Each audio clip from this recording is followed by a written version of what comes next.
Karenanya kami mohon ampun. Ampuni atas segala dosa-dosa kami yang Bapa dapati saat ini. Segala pemberontakan hidup kami di hadapan-Mu Bapa, kami mohon ampun. Dan saat ini kami butuh kebenaran firman-Mu yang memberi kami kekuatan, bimbingan untuk kami bisa hidup seperti yang Bapa kehendaki. Bapa, kami membuka hati kami untuk dikembalikan kepada rancangan semula, bagaimana kami harus berkeadaan segambar dan serupa dengan Allah seperti yang Bapa kehendaki. Roh Kudus, belas kasihani kami, berkenanlah Engkau hadir di tengah-tengah kami. Kami serahkan pembicara ini ke dalam tangan-Mu. Jadikan pembicara ini Bapa layakan menjadi juru bicara-Mu saat ini Bapa. Dalam nama Tuhan kami, Juru Selamat kami yang hidup, Tuhan Yesus Kristus, kami mengucap syukur dan berdoa. Amin. Shalom Bapak Ibu Saudara sekalian.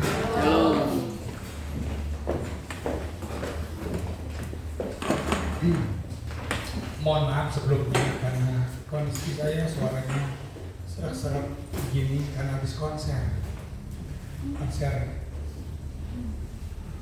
Padahal kemarin-kemarin belum seperti ini, tapi karena batuknya mungkin ya, batuknya nggak hilang-hilang, kondisi Jakarta kan, polusi asap. Saya sudah beritahukan kepada Ibu Gembala, mana tahu saya tidak bisa menunaikan, tapi saya bertekad untuk menyampaikan. Nah, Bapak Ibu Saudara sekalian, satu hal yang perlu kita tanamkan begini loh, bahwa kita ini makhluk hidup yang diciptakan Allah sebagai manusia yang di dalamnya memiliki kehormatan. Ternyata manusia adalah makhluk yang memiliki kehormatan. Kehormatan manusia ini terletak dalam dirinya. Terdapat pikiran dan perasaan. Pikiran dan perasaan ini menunjuk rancangan Allah di mana manusia diciptakan segambar dan serupa dengan Allah. Ini harus terus disampaikan berulang kali Bapak Ibu Saudara sekalian.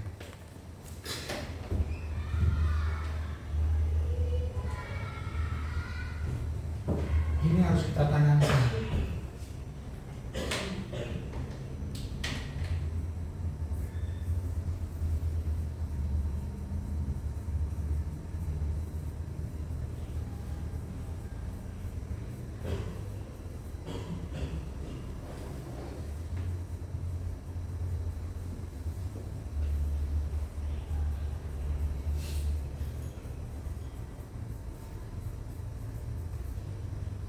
Rancangan semula Allah dalam hidup kita yang menjadi tujuan hidup kita satu-satunya. Kalau kita menjalani hidup dengan fokus seperti ini Bapak Ibu, apapun kendalanya, apapun tantangannya, apapun hambatan yang kita hadapi dalam menjalankan kehidupan kita, kita mendapat kekuatan yang baru. Untuk itu, kita harus menanamkan dalam diri kita, kehormatan kita ini terletak karena kita dirancang Allah segambar dan serupa. Nah, segambar ini kan artinya kita memiliki unsur-unsur di dalam diri Allah, yakni pikiran dan perasaan. Bapak Ibu Saudara sekalian, ini inti dari apa yang hendak saya sampaikan. Kenapa?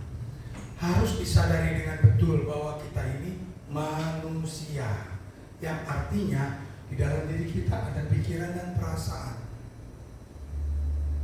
Nanti ke bawah kita akan lebih jelas lagi. Nah, pikiran dan perasaan inilah yang nantinya melahirkan, menciptakan, mewujudkan yang namanya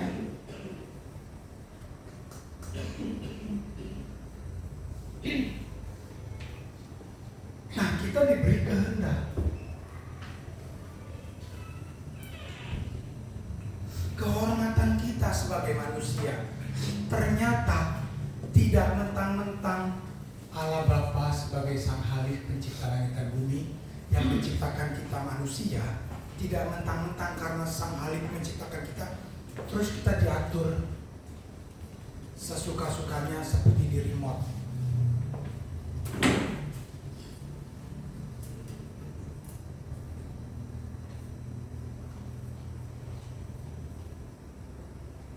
Karena manusia tidak sama dengan robot. Kalau robot bisa dikendalikan dari jarak jauh, di remote control namanya. Tetapi kalau manusia tidak di remote, karena di dalam manusia ada dan yang akhirnya melahirkan kehendak. Nah, kehendak bebas inilah yang dimaksudkan Allah Bapa. Idealnya manusia bisa ke sini.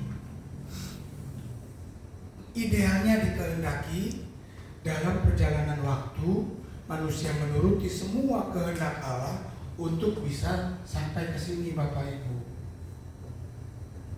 Dalam diri manusia ada pikiran dan perasaan, melahirkan, mewujudkan, membentuk yang namanya kehendak. Nah, idealnya kehendak bebas ini sebagai manusia, Allah menghendaki manusia menjadi rancangan semula, segambar dan serupa. Yang serupa di sini kan kualitas nih. Nah, kualitas inilah yang nantinya dimaksudkan menjadi sekualitas seperti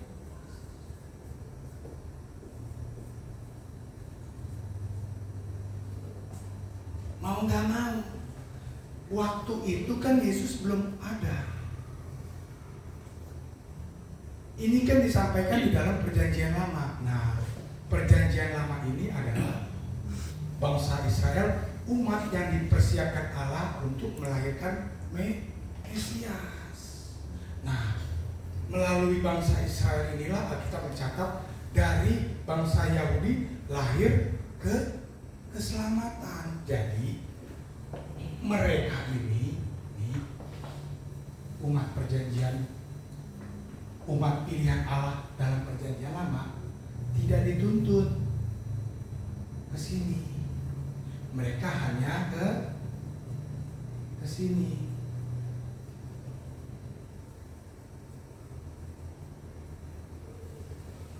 Tahu ya, 10 hukum. Jangan membunuh, jangan mencuri, jangan berzina, hormati orang tua, jangan mengingini harta milik sesama. Ini dituntut. Mereka dipersiapkan untuk melahirkan Mesias yang adalah Yesus Kristus, yang dimana umat pilihan dalam perjanjian baru inilah yang nantinya dituntut.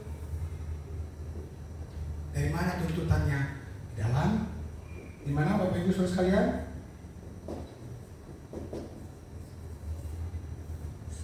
Coba lihat Alkitabnya, apa bisa ditampilkan? Karena perhatikan deh percakapan Yesus waktu itu di dalam Matius 5:48. Kan itu lagi berdialog, lagi berdiskusi dengan orang-orang ahli Taurat, orang Farisi. Jauh sebelum ayat ini kan lagi percakapan mereka tentang hukum Taurat, ya kan? Tetapi waktu itu Yesus tidak memaksakan ini tidak dipaksakan ke umat yang ini. Tetapi Yesus berkata kepada orang-orang kecil yang mengikutinya pada waktu itu, kamu harus sempurna. Tidak ke umat PL. Karena Tuhan Yesus tahu tuntutannya bukan ke sini. Halo. Makanya harus diperhatikan dengan jelas. Nah, kehormatan kita terletak karena kita punya ini. Nah, pikiran dan perasaan inilah yang dikehendaki Allah bisa kesini kitanya. Ini pun saya renungi loh, saya renungi gini Bapak Ibu.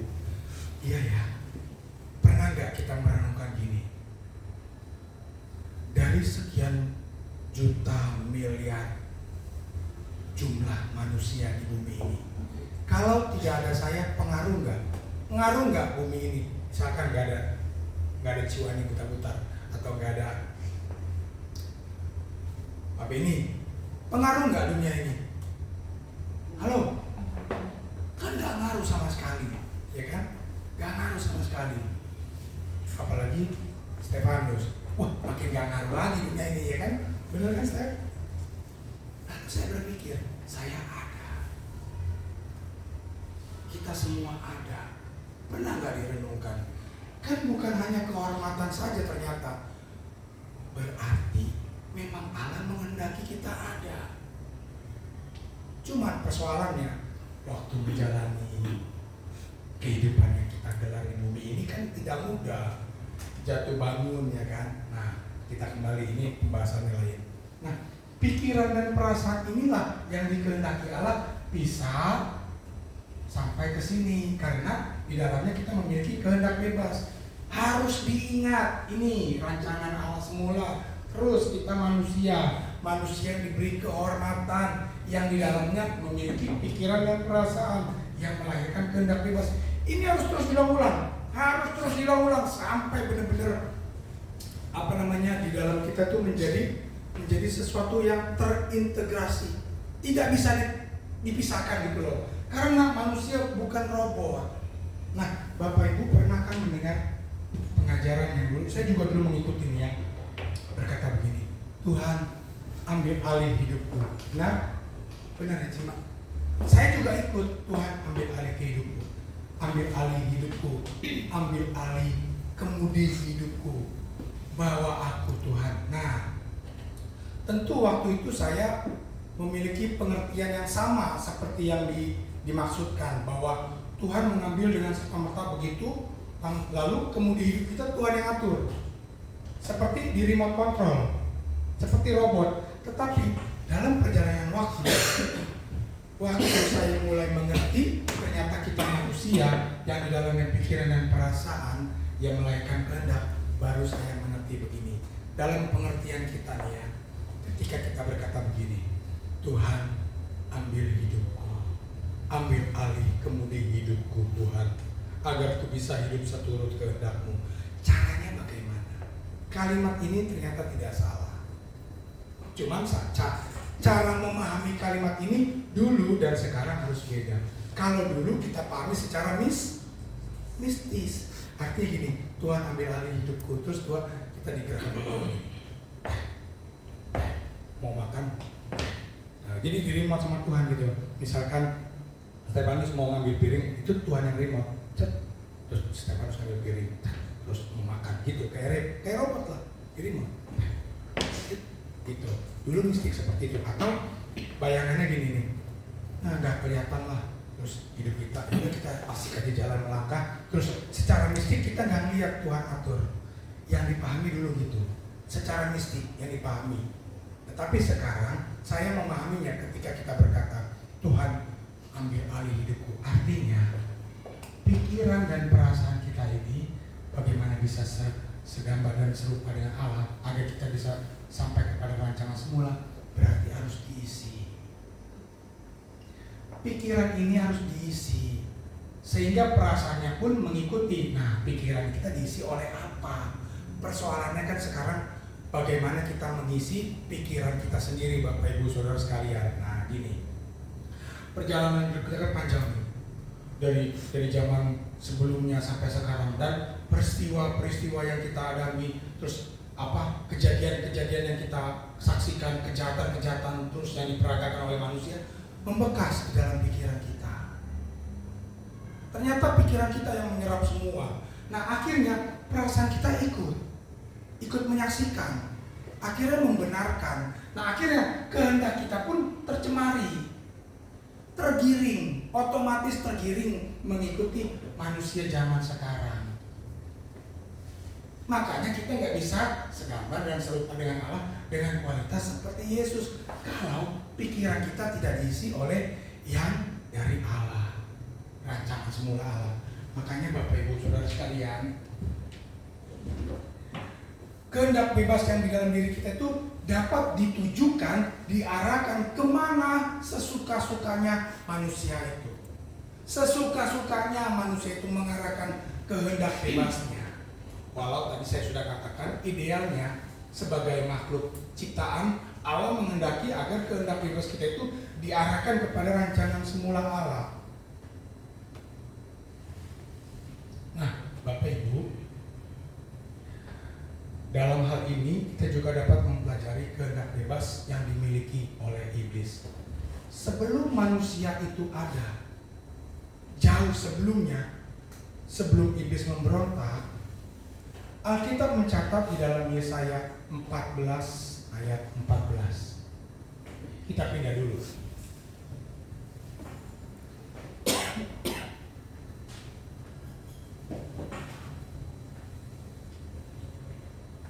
Bisa, Yesaya 14 ayat 14. Atau sabda membaca Yesaya 14 ayat 14 dalam perjanjian baru nah. Perjanjian lama. Yesaya, nah caranya di sini. Yes. Yesaya 14 ayat 14. Aku hendak mengatasi ketinggian awan-awan, hendak menyamai yang maha tinggi. Hendak menyamai yang maha tinggi. Nah, si iblis ini sebelum jatuh, sebelum memberontak, dia memiliki keinginan, kehendak ingin menyamai. Dia mau seperti Allah. Alkitab tidak mencatat berapa lama waktunya waktu itu, karena tidak ada waktu, tidak ada perjalanan waktu di surga, kekal adanya. Mungkin kalau mungkin kalau digambarkan dalam ukuran waktu manusia, mungkin berabad-abad memperhatikannya. Jadi si iblis ini memperhatikan bagaimana dia bisa seperti Allah. Nah, kehendaknya diarahkan sesuka-sukanya. Dia melihat peluang, bagaimana dia bisa menyamai seperti Allah. Ada kehendak.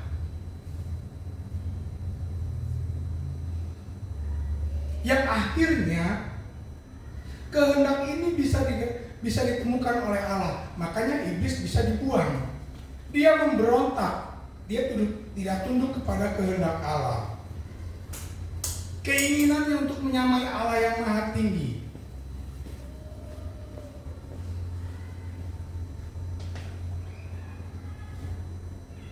Waktu Lucifer, iblis yang memberontak ini jatuh, dia membawa sepertiga bumi, sepertiga jumlah malaikat maksud saya. Nah, berarti spiritnya pun ada sampai ke bumi. Pemberontakan yang dilakukan oleh iblis yang jatuh ini, yang memberontak, dan dia menyeret sepertiga jumlah malaikat, mewarnai bumi. Yang kemudian kita masuk ke Taman Eden. Nah, di Taman Eden ini kan manusia belum mengerti bahwa dia ternyata perjuangan hidupnya di sini kan. Belum mengerti. Waktu itu belum mengerti. Dan si iblis ada di situ. Ada si iblis di Taman Eden itu. Karena Taman Eden itu kan dulu kan di bumi ini sebelum manusia itu jatuh ke dalam dosa. Karena iblis dibuang ke bumi ini. Makanya waktu Allah berkata, taklukkanlah bumi, di dalamnya itu bukan hanya menaklukkan apa yang kelihatan, apa yang bisa terlihat oleh fisik, tetapi manusia harus menaklukkan yang tidak kelihatan juga, metafisik, menunjuk kepada sosok si iblis. Taklukkanlah yang kelihatan atau yang tidak kelihatan. Bukan hanya yang terlihat saja yang ditaklukkan, yang tidak terlihat, sosok si iblis yang dibuang ke bumi waktu itu. Nah, beserta dengan sepertiga jumlah malaikat yang terseret inilah yang kalau dalam perjalanan hidup sekarang nih Bapak Ibu kita lihat nih, kita melihat nih, ini kan nih akhirnya Opa Adam kan akhirnya jatuh nih, karena pikirannya diwarnai oleh apa yang diarahkan si iblis. Akhirnya dia memberontak, dia mengikuti spirit dari si iblis yang memberontak, Lucifer yang jatuh. Nah, oke. Dari situ akhirnya lahirlah sampai ke zaman sekarang. Jadi baik si iblis maupun Adam sudah ada dalam dirinya bibit pemberontak. Ini sebenarnya udah nyampe nih. Kalau saya sudah bilang begini, memberontak ini harusnya jemaat sudah angkat pesan yang mau saya sampaikan. Judulnya aja, kehendak bebas yang menentukan. Waktu diciptakan si Lucifer ini, iblis yang memberontak ini diciptakan sempurna. Jadi waktu dia memberontak jatuh tidak bisa dipulihkan. Kehendak bebas dalam dirinya diarahkan sesukanya untuk menyamai Allah yang Maha Tinggi. Akhirnya dia tidak bisa dipulihkan, diremukkan dan dibuang ke bumi. Nah, manusia yang dikehendaki Allah diciptakan segambar dan serupa dengan Allah, tetapi dalam pembentukannya mengalami progres. Tidak seperti si kunyuk yang jatuh ini. Dia diciptakan sempurna. Tubuhnya itu kan tatahan batu permata, batu mulia. Dia kita baca sempurna, pangeran sebelum dia memberontak. Sementara manusia tubuhnya dari tanah liat, artinya tanah liat dibentuk. Kan kalau seorang tukang periuk kalau membentuk sesuatu, kalau salah dirubah, wah salah, wah jauh, diremukkan lagi. Akhirnya dia tadinya bejana mangkok yang salah, terus diubah jadi bejana misalkan tempat air minum, misalkan sabda. Sabda itu kalau bejananya itu tanah liatnya itu seperti mangkok, itu salah waktu dibentuk. Akhirnya diremukin lagi menjadi tempat air minum bejananya. Tanah liat dibentuk. Nah, kalau kita lihat sekarang ini Bapak Ibu, bagaimana perilaku orang-orang Kristen yang merasa percaya, yang sudah mengaku bahwa Yesus Kristus adalah Tuhan. Bahkan gereja pun, organisasi gereja pun memperlihatkan perilaku-perilaku yang menunjuk kepada adanya unsur-unsur pemberontakan. Sebelum saya masuk kepada peristiwa yang besar, kita bisa melihat nih, kita bisa ngecek di dalam diri kita secara individu nih, Bapak Ibu Saudara sekalian. Pemberontakan itu bukan hanya kepada hal yang besar seperti yang dilakukan si Lucifer yang jatuh ini dan yang dilakukan Opa Adam. Bukan hanya itu pemberontakan. Dalam diri kita ada pemberontakan-pemberontakan yang harus kita sadari. Pemberontakan besar ini tidak akan terjadi jika tidak diawali oleh pemberontakan yang kecil. Enggak mungkin seseorang atau sosok itu memberontak langsung kepada yang besar, tidak mungkin. Dia dari yang kecil. Contohnya, kalau kita diperhadapkan sama yang rutinitas kita di gereja, dari mulai tidak datang ke gereja, ketika diberi tugas tidak dilakukan dengan baik, itu pemberontakan kecil Pak. Ini bibit, dan kalau dibiarkan dia menggunung, yang akhirnya memberontak massal nantinya. Makanya saya katakan dalam diri kita ada pemberontakan, ketidaktaatan, ketidaktundukan kepada pimpinan gereja. Nah kan ini kan harus disuarakan terus, Ci. Ini kalau saya terapkan di gereja ini kan, Bapak Ibu. Pemberontakan nggak ada, cuman kita nggak mau mengakui, nggak mau menyadari ada pemberontakan dalam diri kita. Saya mempersoalkan terus, Ci. Saya ada. Unsur pemberontakan ada dalam diri saya. Ketidakpatuhan, ketidaktundukan saya kepada pemimpin ada. Tapi saya tidak memilih untuk memberontak. Kalaupun saya memberontak dalam hal kecil, saya sadari. Misalkan ketidaktepatan dalam menghadiri ibadah raya, keterlambatan, saya berdoa di bangku saya duduk di tempat kursi yang ada tulisannya TPW, tim penggembala wilayah. Saya berdoa, mohon ampun Bapak atas pemberontakanku, termasuk keterlambatanku. Saya mengakui pemberontakan dimulai dari hal yang kecil. Makanya harus disadari dalam diri kita ada pemberontakan. Halo? Nah kalau sampai kita tidak menyadari, berarti kuasa gelap sukses mengelabui kita. Artinya kita dilicik-licik. oleh hati kita sendiri. Merasa benar, merasa sudah jadi manusia yang sempurna. Gak menyadari, benar Ci, benar Pak Benny, gak mau mengakui pemberontakan dalam dirinya. Alkitab berkata kok, hati manusia itu licik sekali loh, licik banget. Makanya saya pun sering berdoa begini, Tuhan tolong aku tidak mau diliciki oleh hatiku. Saya gak mau diliciki oleh hati sendiri, merasa sudah benar, harusnya sih benar-benar. Tapi kan prosesnya kan panjang. Nah, kemudian kita sudah menyadari, berjuanglah untuk menanggulangi pemberontakan kecil dalam diri kita. Keterlambatan, ketidakpatuhan mengikuti semua yang disepakati sebagai aturan yang harus dituruti di gereja. Pemberontakan itu harus diakui. Lah, sekarang pemberontakan itu apa sih artinya? Makanya kok merasa fine ya orang Kristen yang apalagi termasuk berperilaku misalkan di luar sana ya, kepada pemimpinnya, kepada seniornya berkata yang tidak pantas, mengeluarkan kata-kata yang kasar, yang tidak patut. Itu juga bentuk pemberontakan sih, bentuk pemberontakanmu. Cuman dia tidak menyadari bahwa dia ditunggangi oleh kuasa gelap. Perhatikan aja di dunia sosial media. Wah, itu perbantahan kata-kata yang kotor, yang kasar, nggak pandang bahwa yang dituju itu senior pendeta yang sudah banyak melakukan pekerjaan Tuhan bagi dirinya. Nggak peduli dia loh, karena dia diliciki oleh hatinya. Gak menyadari dia ditunggangi oleh kuasa gelap, merasa sudah benar. Pendeta bahkan gelarnya pun di depan namanya doktor, tapi dia nggak menyadari bahwa di dalam dirinya ada unsur pemberontakan yang tidak diselesaikan.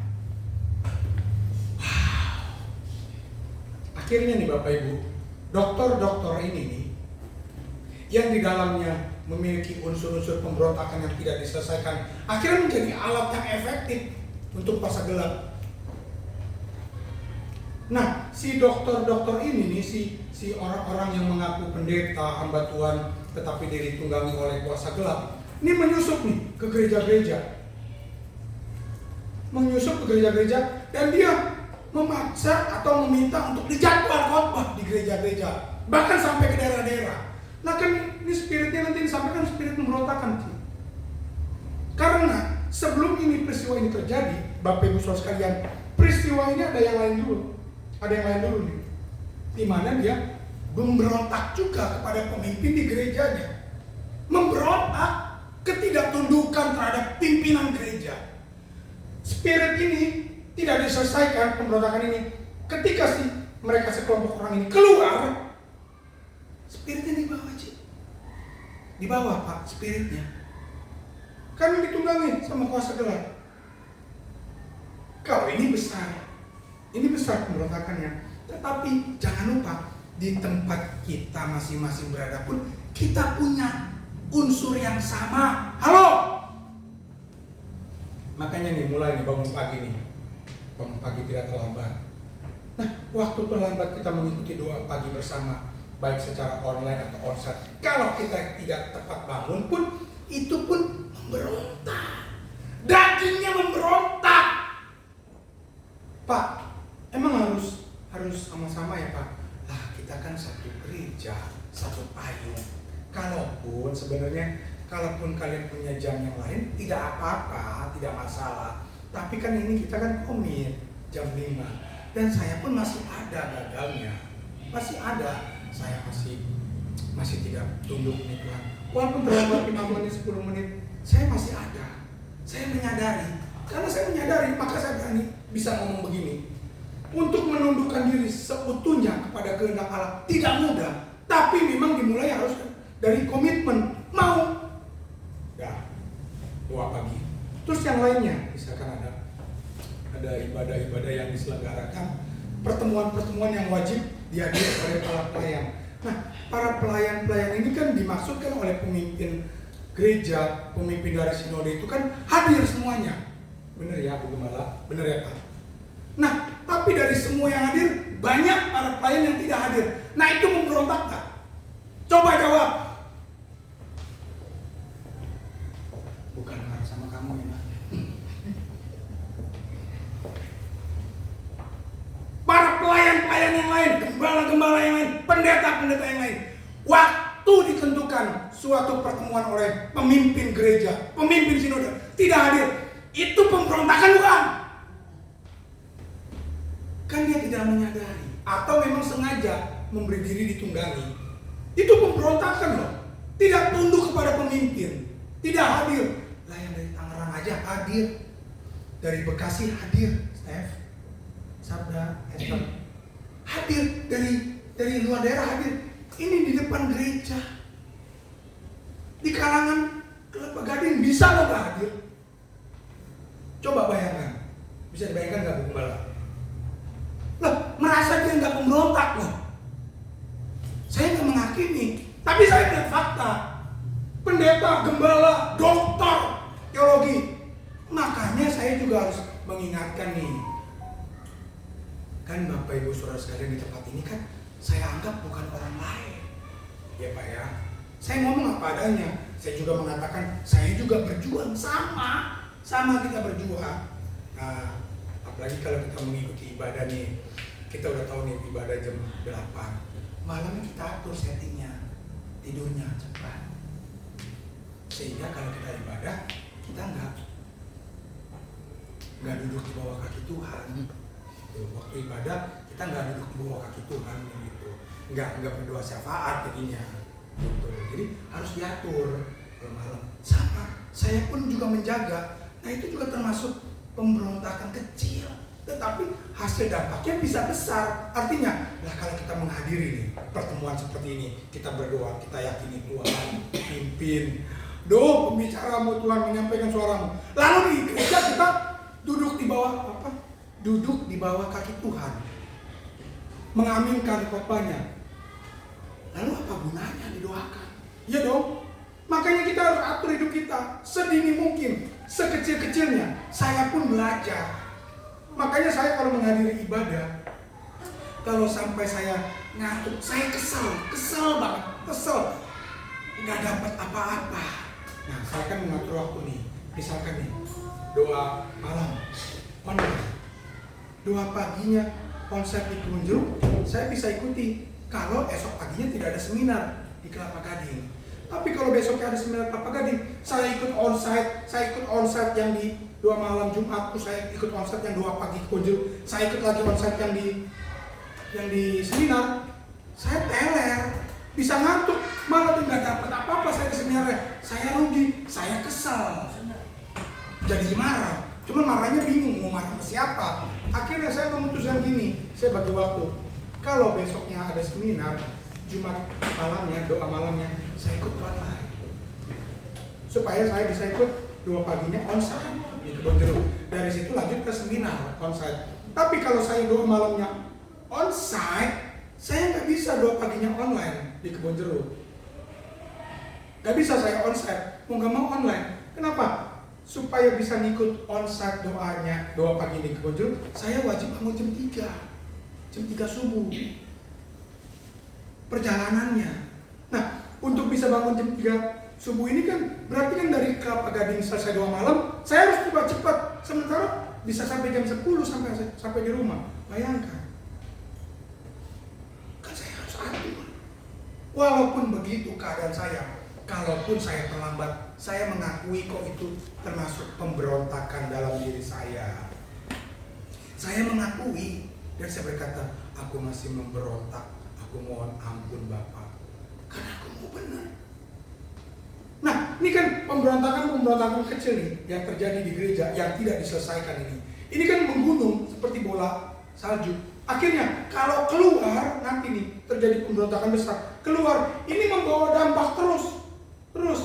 Makanya jemaat di tempat ini ya, kalau ada ketidaktundukan, ketidakpatuhan terhadap aturan gereja di tempat ini, terhadap ketentuan kesepakatan bersama, apalagi terhadap pemimpin gereja di tempat ini, sadari akui dan bertobat, berubah.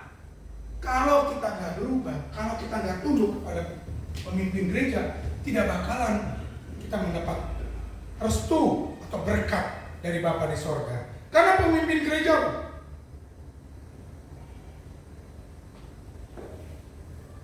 mereka ini kan berontak kepada pemimpin gereja, pemberontak, masih mengaku pendeta, masih masuk ke gereja-gereja untuk meminta jadwal khotbah. Kalau sampai seperti itu, apa yang mau disampaikan spiritnya mereka? Spirit pemberontakan itu terus dibawa nih. Yang akhirnya korbannya jemaat berjatuhan di mana-mana. Padahal tujuan utama kita bagaimana kita bisa segambar dan serupa dengan Allah. Yang akhirnya kita bisa sekualitas seperti Yesus. Makanya ketika Yesus hadir dalam pelayanan pertama kalinya di bumi, makanya dia berkata kepada pengikut-pengikutnya, kamu harus sempurna seperti Bapa di sorga. Konteksnya waktu itu Yesus sedang berhadapan dengan ahli Taurat, orang-orang Farisi, yang notabene-nya adalah nih. Dan maksudnya Yesus waktu itu berkata, kamu harus sempurna seperti Bapa di sorga, segambar dan serupa. Ininya harus benar dulu di hukum Tauratnya. Ininya harus benar dulu. Kalau ini nggak benar, nggak usah ngomong sempurna. Maksudnya begitu loh. Kalau ini nggak benar dulu, nggak usah ngomong sempurna. Kalau kamu nggak tunduk sama pemimpin gereja, nggak usah kamu jadi orang Kristen. Udah intinya itu aja. Kalau nggak tunduk sama pemimpin gereja, nggak usah jadi orang Kristen. Kenapa Pak begitu? Kristen itu apa dulu? To be like Christ, seperti Yesus, tunduk kepada Bapa. Nah, pemimpin gerejanya dalam hal ini punya tanggung jawab yang berat. Karena harus menghadirkan pribadi Bapa yang digambarkan oleh Yesus. Ini tantangan terberat pemimpin gereja. Bagaimana bisa menghadirkan sosok Allah Bapa yang tidak kelihatan, yang diwakilkan oleh Yesus sebagai putra tunggalnya. Supaya orang-orang yang mengikutinya boleh meneladani hidupnya dan melihat bahwa Yesus hidup dalam diri pemimpin gereja tersebut. Nah, kalau pemimpin gereja ini sudah begitu rupa menghadirkan kehidupan Yesus, berusaha berjuang menjadi contoh, sosok teladan, berusaha menghidupkan pelayanan-pelayanan di daerah, sekolah-sekolah Kristen, membangun juga komunitas-komunitas yang bernuansa Kristen di daerah-daerah tanpa berkuar-kuar. Lalu sekelompok orang melakukan pemberontakan terhadap dirinya, apakah bisa dibenarkan? Kalau pemimpin gereja ini sosoknya tidak menjadi teladan, tidak berjuang hidup, tidak bercacat, tidak bercela, terus fokus hidupnya kepada materi, kekayaan dunia atau apa, wajar kalau memberontak, Pak. Wajar kalau memberontak pengikutnya. Tapi ini sosok pemimpin gerejanya sudah begitu rupa, sudah langka. Contoh teladan seperti beliau sudah langka. Tapi ternyata pemberontakannya tetap terjadi. Yang salah siapa? Ternyata memang pengkhianat harus ada. Tapi Alkitab mencatat, terkutuk, celakalah pengkhianat yang melakukan pengkhianatan itu loh, maksudnya. Nah, kehendak bebas ini kita bisa lihat juga nih. Waktu Petrus 3 kali menyangkal. Misalkan sabda Petrus, kamu kenal Yesus enggak? Terus sampai bilang, oh saya tak kenal. Nah, kamu kan tadi kelompok tadi yang ikut itu kan, yang ikut tadi sama Tuhan Yesus tadi kan. Terus sampai bilang, enggak, saya nggak ikut. Saya nggak tahu-tahuan. 3 kali loh. Terus menyangkal, halo. Tapi akhirnya bertobat. Kan kehendak bebas dia kan. Kalau dia bilang, iya, emang kenapa? Itu Tuhan gua, guru gua. Tapi dia bilang, enggak. Dia belaga bego ya. Enggak, saya nggak kenal kok. 3 kali menyangkal, tapi akhirnya bertobat, menyesali ya kan, dipulihkan. Beda sama Yudas. Yudas tiap hari ngitung cuan. Tiap hari, matanya hijau. Dia udah terbiasa itu. Tuhan tahu, karena Yudas bendahara pintar, takut brilian. Kalau bisa dibilang siapa ya? Tokoh dunia yang pintar masalah duit siapa ya? Ya, Jangan. Kalau beliau kan, beliau teladan, panutan. Jangan yang lain. Nah, dia tiap hari nih megang duit, nyolong terus. Tapi nggak dicegah loh sama Tuhan. Halo, ya kan? Kan ada kehendak bebas. Sampai akhirnya kehendak bebas inilah yang menggiring. Makanya topiknya kehendak bebas yang menentukan. Harus bikin spanduk. Yang gede sekali. Kehendak bebas yang menentukan. Bukan ditentukan oleh Allah manusia itu selamat. Tetapi kan melalui pengorbanan Yesus dulu dong. Nah, waktu manusia jatuh ke dalam dosa, kehendak bebas manusia tidak hilang. Waktu manusia itu ditebus pun, kehendak bebas dalam diri manusia ini tidak hilang. Tetap ada. Bagaimana meresponi panggilan dalam hidupnya yang disediakan Allah? Bagaimana bisa sempurna, segambar dan serupa, sempurna seperti Bapa yang diteladani, yang dicontohkan oleh Yesus. Mulai dari hal kecil. Makanya nih, pulang dari gereja ini, selidiki pemberontakanmu, jangan sombong, jangan merasa tidak ada apa-apa, tidak ada unsur pemberontakan dalam dirimu. Itu namanya diliciki oleh hati sendiri. Rendah hatilah, biar dibelas kasihani oleh Tuhan. Kalau orang gak rendah hati, gak akan dibelas kasihani Tuhan. Karena kesombongan, keangkuhan itu awal kejatuhan. Makanya kalau orang rendah hati berkata, ku perlu kau Tuhan, ku perlu kau Tuhan. Setiap hari koreksi dalam diri, akui, sadari dengan sesadar-sadarnya, aku masih memiliki unsur memberontak Bapa. Aku mau benar, pulihkan aku. Ku perlu Engkau Tuhan, karena Engkaulah yang bisa menyelidiki hatiku, bahkan sampai dasar dalam hatiku. Bahkan Tuhan menguji batin. Nah, belum lagi pemberontakan di rumah. Nih anak-anak nih harusnya didengar.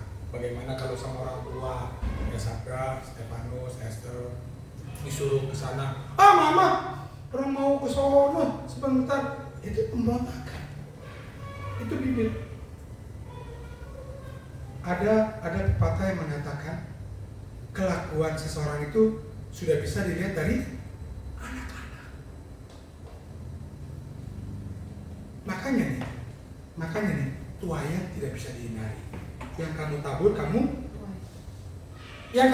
kamu ditabur ilalang tumbuhnya gandum. Ya ilalang tumbuhnya ilalang. Artinya waktu anak-anak menjadi anak-anak dia memberontak sama orang tua. Waktu dia menjadi orang tua minta dihormati. Lah dari mana rumusannya? Halo? Lah kalau di gereja dia tidak tunduk sama pemimpin gereja, lalu di luar dia minta orang dihormatin. Dari mana rumusannya? Dia aja udah memberontak kepada pemimpin gereja, lalu dia keluar kemana-mana ke gereja-gereja yang lain, mengharapkan orang mau mendengar. Ya tidak bisa lah, dia sudah memberontak. Unsurnya, ya kamu tabur, kamu tuai, kamu memberontak, ya kamu akan diberontaki orang di luar. Kan itu. Makanya nih, orang tua sekarang nih, kalau mau anak-anaknya tunduk, hormat, belajar menjadi contoh. Ya oke Pak, saya kan dulu memberontak sama orang tua. Ya benahi. Sekarang benahi jadi contoh yang baik, supaya anak-anaknya juga melihat contoh yang baik. Mumpung masih hidup,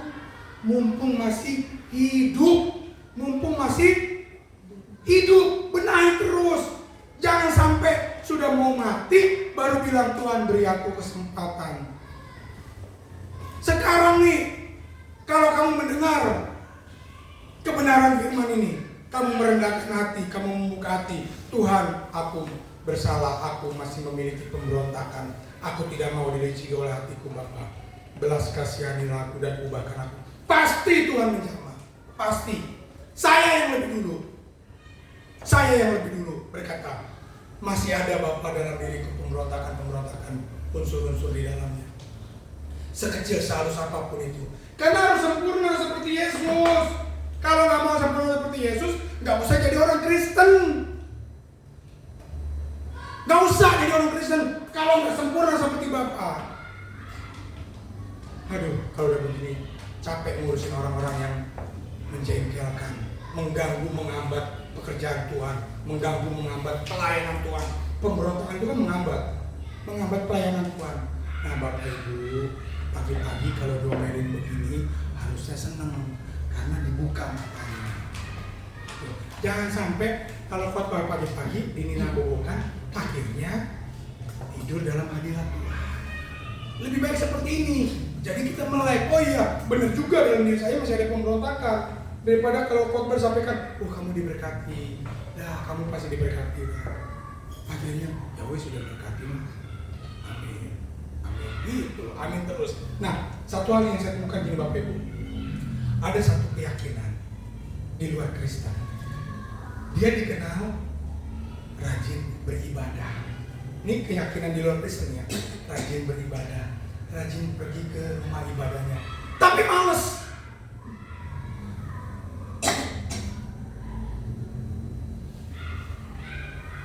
Paham nggak ini?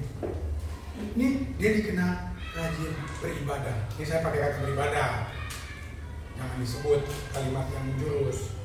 Ini di luar Kristen, beribadah, rajin ke tempat ibadah, tapi dia males, nggak mau kerja.